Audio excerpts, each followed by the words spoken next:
It's almost July 4th and you're probably thinking about taking your boat out on the water or going on a nice trip, and I'm hopefully going to give you some tips that might save you a lot of money and some heartache.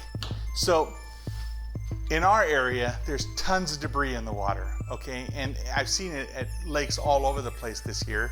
It's just been a really wet year, but this happens every year to some degree, usually in the spring.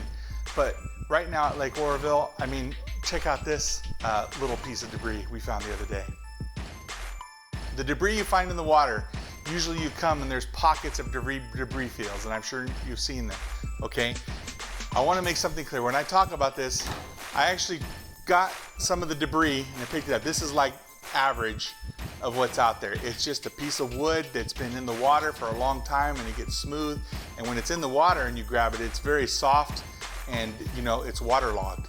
Now, the thing about these pieces of wood is, I know when I first started boating and stuff, it definitely scared me to hit them because, you know, they're thunk, thunk. You hear them hitting the bottom of your boat and you're thinking, oh, breaking my boat. But I'm gonna give you a tip. Here's the thing. So many times people avoid anywhere near these pieces of debris and you don't get any good water. And sometimes you're in a lake, you don't have much choice. It's everywhere. Here's a picture somebody sent me from Lake Norris after the La Follette flooding, and you can see how bad the debris is. But like I said, most of it is like this. This type of debris, when you hit the boat, it doesn't hurt your boat. You hear it, but it doesn't hurt. If these things hit the hull, they're just floating and they're so waterlogged, they just get right out of the way. This might be hard to accept, but your prop, it's basically expendable. It's made out of brass and it's designed to chew itself up on anything that it hits so that it doesn't damage the shaft or anything else up higher in the transmission. I've gone through a lot of props, some on debris. It's just an expense you have to deal with, so I'm gonna help you with that. First, when you're running through debris, stay away from everything big. If you see branches sticking up out of the water, don't go near it because it's attached to something, most likely sometimes big old log. But if you see a bunch of this little debris, you want to avoid it as much as possible, but if you have to go through it, you're going to be okay. Check your own lake and get out and check your own debris and make sure your debris looks like this. I'm just being careful that, you know, you go out and maybe your debris is like some ancient hardwood that the moment you touch it, it destroys your boat, so I don't want to be liable for that. An old guy that wakeboarded through this stuff back in the day told me it, and it scared the crap out of me, and I started doing it. And you go through the debris and you'll hear it, thump, thump, thump. It's like on the bottom of your boat, and it just, in the beginning, it's hard. But you can go check under your boat, there's not even a scratch. When you hit one of these with your prop, you're gonna know it. And what it's gonna do is you're gonna hear it and you're gonna feel it. Now, two things are gonna happen. One is the boat is gonna start vibrating. Like the propeller is vibrating after you hit this, and you're like, oh, I just destroyed my prop, that's it. We're all done, we gotta go in. But about 90 to 95% of the time, you're fine, you can still keep going. But if you feel it start vibrating after you chew this up, you gotta stop. Now sometimes you'll hear yourself hit one of these and nothing, there's no vibrations, no nothing, you just keep going. But if you feel a vibration after you hit one, just pull up, leave your rider far away from you for a second, assuming that it's safe. If there's a lot of people in the water, go pick him up, get him in the boat. You don't want to do this with him behind the boat or really close to the boat, okay? Be safe. What you want to do, your boat's now vibrating when you put it in gear. Take your throttle, put it up to about 3,500 RPM, quickly. Just about that fast. Just a quick burp, up to about 3,500 RPM. Then, do it in reverse. Do that twice. So forward, reverse, up to about 3,500 RPM in gear. All you're gonna do is just, it's just quick. 90% of the time, that is gonna clear out whatever got stuck or attached to your prop that was causing it to vibrate. And then you go and you're fine. Keep surfing. You don't wanna keep surfing if the prop continues, if you still feel vibration. 95% of the time, you feel that vibration, you think you destroyed your prop, you didn't. There's just something stuck in there.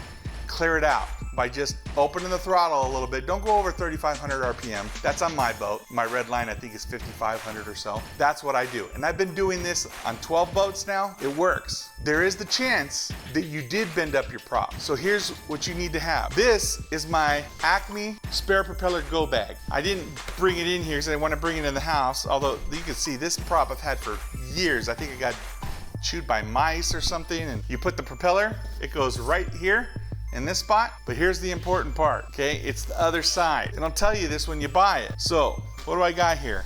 1, a gnarly crescent wrench. The kind of wrench you're gonna need to take off the nut on the prop. This is what the nut looks like. If you also look at the end of the propeller on that nut, there's a cotter pin. Make sure you have extra cotter pins for your boat. Cotter pins go right in here. Needle nose pliers for removing the cotter pin. This is the puller. You use the same crescent wrench. So you're gonna use this to pull the prop and the same wrench to loosen the nut. This was my dad. This is an ode to my father, who is a very handy guy. He is the one that helped me make sure I have this in here, because when you have to get underneath there and you're turning your prop, the big nut off, you have to hold the prop from spinning. That's what this is for. You stick it between the blades and kind of wedge it in there with your trailer, and it just holds it in place. And the prop will softly hit this and you can loosen it up. Man, I'm telling you, make sure you have this in there.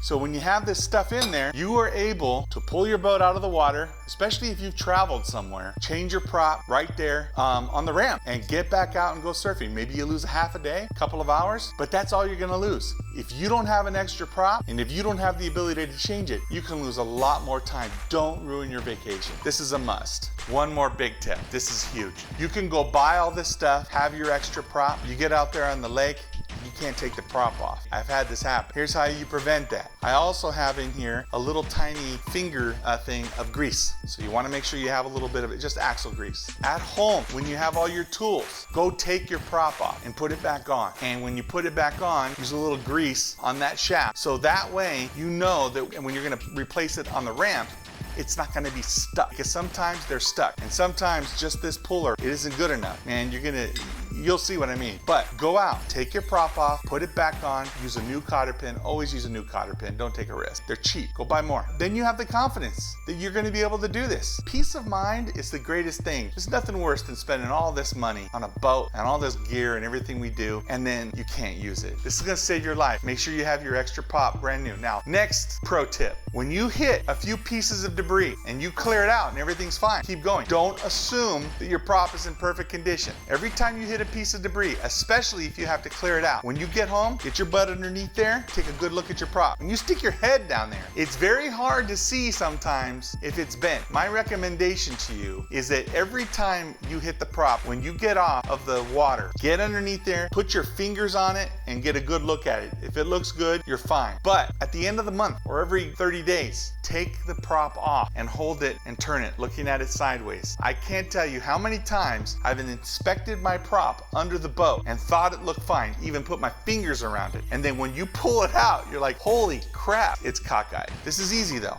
So I have my new extra prop in here. So I take off my prop that's a little bit bent, I put it in the bag, and I put my spare prop on the boat.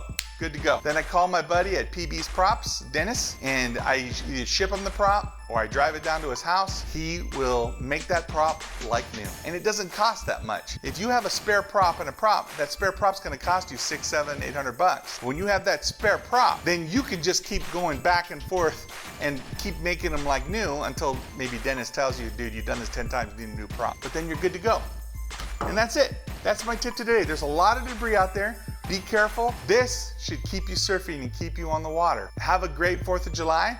After the 4th, we're going to be coming out with part 2 of our Shag Nasty Wakesurf adventure. And I'm also finishing up a video on how to weight your boat, and I'm really excited about that.